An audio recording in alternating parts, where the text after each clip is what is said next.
예, 주얼리 노동자가 꼭 알아야 할 기초노동법 3강 두 번째 편입니다. 네. 예, 저희 첫 번째 편에서 이제 권고 사직에 어떻게 대응할 것인가 그거를 좀 네. 살펴봤고요.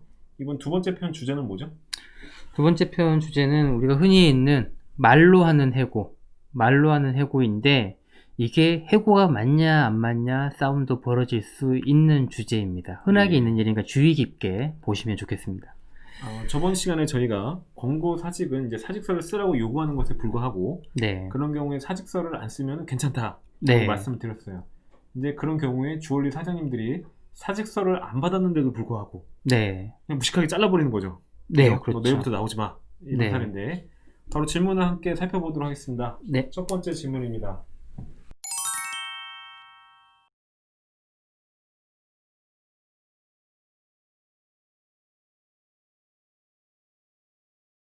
자, 최 노무사님, 지금 이제 해고 수당을 받을 수 있냐고 물어봤는데요. 이거 지금 일단 해고가 맞습니까? 나가줬으면 좋겠다. 이거 문장만 가지고 놓고 보면 이건 권유하는 문장입니다. 근데 사람을 너무 괴롭히잖아요. 날마다 예. 얘기하고 네. 하도 괴롭히니까. 자, 우리가 이걸 구별을 하셔야 됩니다. 나가줬으면 좋겠다라는 표현 자체를 수없이 반복해서 들으면 그거는 어쨌든 정신적인 피해를 가져올 것 같아요. 우리는 이걸 어떻게 이해하는 것이 맞냐면 직장 내 괴롭힘으로 이해하는 것이 맞지, 나가줬으면 좋겠다라는 말을 곧바로 해고를 한 것이다 라고 받아들이게 되면 나중에 대응하는데 굉장히 어려움을 겪게 되실 겁니다. 자, 왜 그런지 한번 보겠습니다. 해고라고 하는 것은 내 의사랑 상관없이 사용자가 일방적으로 관계를 종료시키는 것, 얘를 해고라고 합니다. 자, 그런데 권고사직이라고 하는 것은 뭐냐면 사용자가 나가달라라고 권유를 하고 그 권유를 받아서 노동자가 승낙을 하면, 승낙을 하는 방식은 대개는 사직서에 서명하는 방식으로 이루어집니다. 승낙을 하게 되면 관계가 종료되는 방식이죠. 이걸 두고 우리가 권고사직이다라는 표현을 씁니다.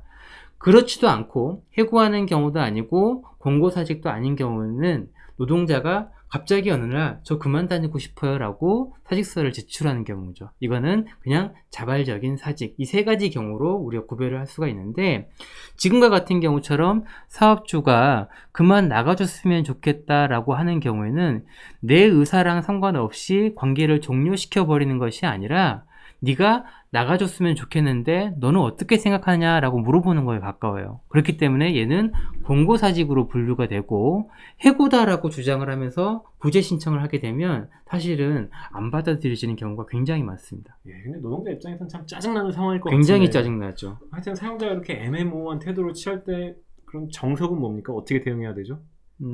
직장 내 괴롭힘으로 대응하는 것은 별개로 하고 네. 일단 출근을 하는 게 좋다는 것이죠?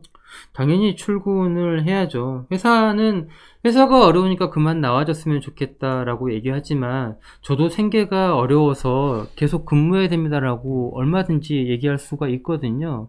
그래서 사실은 이제 얘기하는 모양에 따라서 본인의 정서에 따라서 표현은 달라질 수 있겠습니다만, 나도 여기서 계속 근무를 해야 됩니다. 그냥 나갈 수는 없습니다. 라고 정중하게 얘기를 해두면서 내 의사로 사직하는 일은 없겠다 라고 표시를 해두는 것이 필요합니다. 자, 그러면요, 이 사장님이 사직서 안 쓰고 나가지도 않고 계속 버티니까 명시적으로 너 내일부터 나오지 마 라고 얘기했습니다. 그럼 이건 해고인가요? 네, 그때는 명확하게 해고가 맞습니다.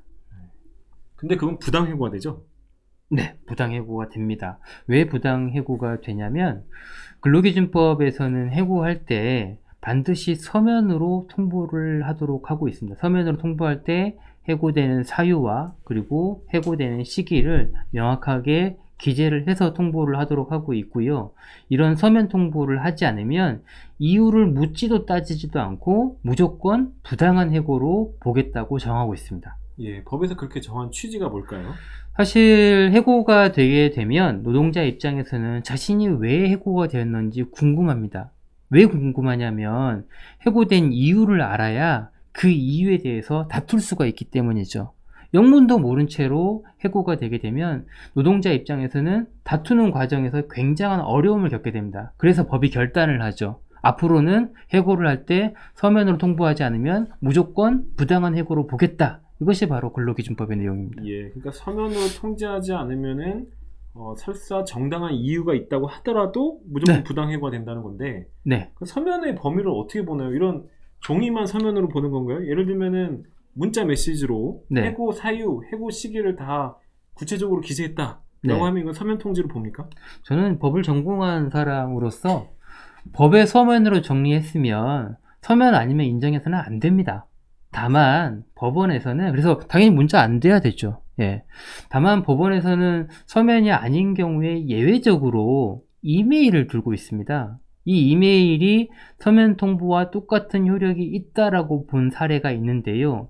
이 경우에는 뭐냐면 애초에 업무 연락이 모든 의사소통이 이메일로 오랫동안 문제없이 이루어져 왔던 경우에는 이메일도 서면에 의한 해고 통보로 준해서 보고 있습니다. 그래서 이런 경우를 제외하고는 그냥 원칙으로 돌아가는 것이 맞습니다. 아주 예외적인 경우를 제외하고는 네네. 서면이라는 것은 말 그대로 종이로 인쇄해서 그렇죠. 주는 것을 말한다. 네. 예, 이렇게 이해하면 되겠습니다.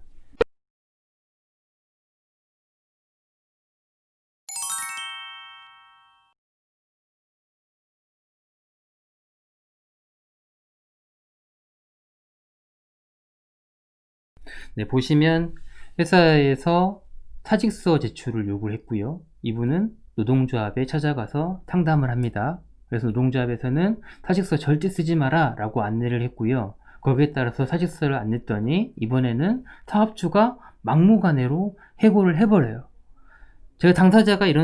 내가 이런 당사자 상황이 딱 되면 사실은 사고가 멈추게 되거든요. 이 다음에 어떻게 해야 되지? 그래서 그 다음에 원칙적으로는 노동위원회에 부당해고 구제 신청을 할 수가 있는데 부당해고 구제 신청을 하는 과정에서 뭐부터 해야 될지 이런 상담을 하는 내용입니다. 노동자가 그 부당해고 구제 신청을 하면 일단 그 하는 이유가 구제받을 수 있는 내용 때문일 텐데 어떤 구제를 받을 수 있는지 설명을 좀 부탁드릴게요. 예, 일단 원칙적으로는요, 부당해고 상황에서 구제 신청을 하면 원직에 복직할 수가 있습니다. 네. 쫓겨난 해고 행위 자체가 불법이었기 때문에 그 불법 행위를 취소하고 다시 원상대로 회복을 시키는 것이죠. 그리고 그 복직할 때까지 기간에 대해서도 전부 정상적으로 일을 한 걸로 쳐서 임금 100%를 다 산정해서 지급을 하게 됩니다. 그래서 내 월급이 300만 원이었다. 그럼 이제 해고 기간이 해고일로부터 복직할 때까지가 3개월이었다 그러면 300만 원 곱하기 3개월 해가지고 900만 원을 주는 거고요. 네. 간혹 이제 뭐 무식한 사장님들이 노동이 판정이 나은데도 불구하고 똥꼬집을 피우면서 계속 복직 명령을 이행하지 않으면서 뭐 대법원까지 끌고 가실 수도 있죠. 가능하니까요. 그런 경우가 있죠. 네. 노동위 판정에 불복해서 행정소송을 제기해서 뭐 대법원까지도 끌고 갈 수 있는데 그렇게 되면 해고 기간이 뭐 2년, 3년 늘어날 수도 있어요. 네. 근데 그 기간에 대해서도 전부 다 임금을 지급해야 되는 겁니다. 네. 나중에 이 부당 해고에 대한 판정이나 판결이 확정되는 경우에는요. 네, 말하자면 이제 해고로 인한 상처는 지워지지 않겠지만 그렇습니다. 다시 원래 업무로 복귀를 하고 해고됐던 기간 동안에 임금도 받고 이런 구제책이 있다라는 설명이었고요. 네, 추가적으로 근데 이제 부당해고 구제 신청 관련해서 노동자분들이 나는 그 사장 얼굴 꼴도 보기 싫어서 그럴 수 복직할 있죠. 생각은 없다라고 얘기하시는 경우가 있는데 네. 또 그런 경우에 이제 노동위원회가 금전보상 명령 신청 제도라는 걸 두고 있습니다. 네, 금전보상 명령. 네, 그래서 그거는 나는 복직을 원하지 않고 대신 해고 기간에 대한 그 임금 보상만 해달라 그렇게 네. 요청하는 것이기 때문에 어찌됐든 간에 부당한 해고를 당하셨다라고 하면은 노동위원회에 부당해고 구제 신청을 하셔야 됩니다. 네. 그럼 여기 이제 질문한 경우를 보면 네. 당장 내일부터 나오지 마라고 해서 이걸 이제 해고가 있다라고 봤고요. 그리고 이거를 근거로 해서 부당해고 구제 신청을 했는데 이때 이런 케이스에 대해서 부당해고 구제 신청을 하면서 뭔가 챙겨야 될 것들이 있을까요? 네. 아까 이제 최노무사님이 말씀하셨다시피 서면 통지를 하지 않는 해고는 100% 부당해고입니다. 그렇죠. 100% 부당해고입니다. 그래서 이건 뭐 해고 사유 자체를 따지질 않습니다. 100% 부당 해고가 되는데 바로 그 이유 때문에 이 구두 해고를 당하고 부당 해고 구제 신청을 하면은 마찬가지로 100%의 확률로 사장님들이 해고 사실을 부인을 해요. 네. 내가 언제 해고했느냐? 네. 내가 좀 너한테 세게 얘기한 건 맞다. 내가 좀 네. 일도 잘 못하고 또는 지금 우리 회사 사정이 어려워서 네. 좀 나가줬으면 좋겠다 세게 얘기한 적은 있지만 결코 해고한 적은 없다. 그럼 노동자 입장에서는 내 말이 맞다라고 뭔가 어필을 해야 되겠네요. 그렇습니다. 그래서 네. 이게 이제 서로 이제 주장이 엇갈리는 상황이 되는 건데, 그러니까 노동자는 나는 해고당했다고 주장을 하고, 네. 사장님은 제가 스스로 공고사직에 의해서 제 발로 걸어나갔다고 주장을 하는 상황인데, 네. 이제 법률적으로 이제 우리가 증명책임이라는 표현을 쓰잖아요. 입증책임. 입증 책임. 주장하는 사람이 이거를 증명해야 된다. 네. 근데 법원 판결도 엇갈려요. 해고와 공고사직인지가 이제 쟁점이 되는 상황에서 네. 누가 주장하는 사람이 증명해야 되는지 이 판결도 엇갈리기 때문에 네. 그래서 이게 굉장히 갑갑한 상황이 돼버립니다. 노동자 입장에서는 너무 화가 나는 거죠. 네. 자기가 해고당하고 부당해고 구제 신청을 했더니 해고한 사실이 없다라고 해버리니까요.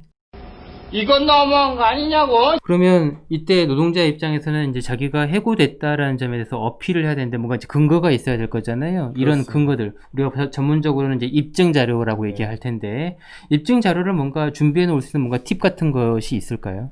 예, 그래서 부당해고 구제 신청을 하시기 전에 준비하셔야 됩니다. 부당해고 구제 신청을 하시면 노동위원회가 곧바로 사장님한테 이걸 또 통지를 해주기 때문에 또 사장님도 또 어디 가서 노무사 알아보고 이것저것 준비를 하기 때문에요. 그런 준비를 하기 전에 미리 준비를 하셔야 되는데 해고 사실을 증빙할 수 있는 자료를 확보하셔야 되는 거잖아요. 네. 가장 좋은 거는 녹취입니다. 녹취. 사장님이 내가 너 해고한 거 맞아 이렇게 시인하게 만드는 것이죠. 그거를 통화 녹음을 해놓으면은 네. 부당해고 구제 신청 이후에 해고 사실이 있었다는 것을 가장 간편하게 증명할 수가 있겠습니다. 예를 들어서 나는 이제 가장 좋은 거는 해고 당시에 해고하는 말을 녹음해 두면 좋겠지만 네. 그때 당시에는 녹음을 못하고 못하죠. 예, 뒤늦게 이제 뭔가 확인하는 방법으로 녹음을 할 네. 텐데 그때 이제 해고했다라는 말을 들으면 좋다라는 뜻이죠. 네, 그래서 저는 이제 상담하시는 분들한테 이렇게 안내를 해드리는데 네. 지금이라도 전화를 해라. 네. 전화를 해서 사람을 이렇게 갑자기 자르는 게 어딨냐. 그렇죠. 이런 항의도 해보고 네. 인간적인 얘기도 해보고 나 생계가 어렵다 이런 얘기 하다가 네. 내가 어디서 주워 들었더니 해고를 당하면 해고수당을 줘야 된다더라.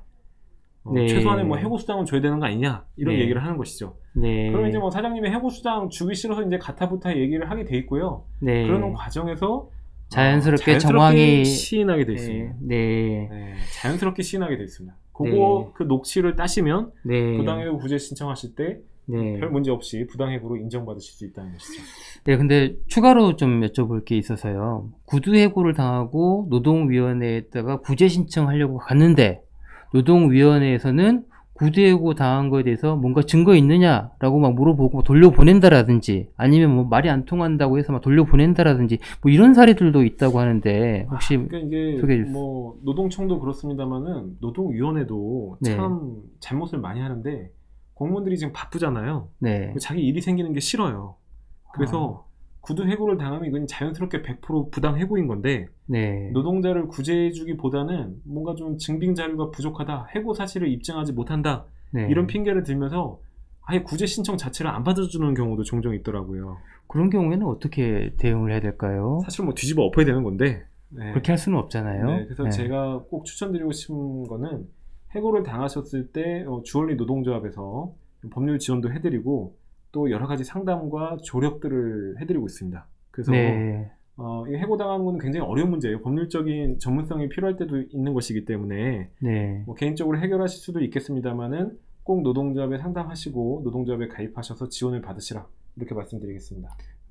노동위원회뿐만이 아니라 노동청이라든지 이런 곳에 민원을 올려서 사무를 처리할 때 뭔가 부당한 대우를 겪을 때도 마찬가지로 노동조합을 좀 활용할 수가 있겠네요. 그렇습니다. 노동자들한테는 어쨌든 노동조합이 가장 든든한 백이고요. 네. 개인적으로 하는 것보다는 노동조합 이름으로 하는 게 어떠한 경우에도 효과가 더 큽니다. 네. 그러면 오늘 여기까지 이제 말씀한 내용들은 일단 내가 어떤 게 부당하다, 부당하지 않다라는 것 정도 구별할 수 있는 눈을 가진다라는 의미인 것 같고 실제로 이걸 해결하는 과정에서는 적극적으로 노동조합을 두드릴 필요가 있겠네요. 네, 그렇습니다. 주얼리 노동자분들이 이제 벌써 많은 수가 노동조합에 가입하셔서 여러 가지로 이제 권리를 찾고 계시고요. 주얼리 노동조합의 문은 언제나 열려 있습니다. 그래서 노동법 상담뿐만 아니라 각종 부당한 대우를 당하셨을 때 노동조합에 문의를 해주시면 친절하게 상담해드리고 안내해드리도록 하겠습니다. 지금까지 총 3강 6편에 걸쳐서 주얼리 노동자가 꼭 알아야 할 기초노무법을 좀 설명을 드렸습니다. 온라인 교육이다 보니까 시간이 제한되어 있어서 약간 좀 아쉬운 부분은 있는데 네. 최 노사님 뭐 평가하실 내용 있으십니까? 네, 뭐 평가라는 말이 좀 어색하긴 하네요. 다룰 내용들이 지금까지 다룬 것 말고도 좀 여러 가지가 많습니다. 예. 그런데도 이제 한정된 시간 때문에 몇 가지 주제만 이제 추려서 소개를 해 드렸고요.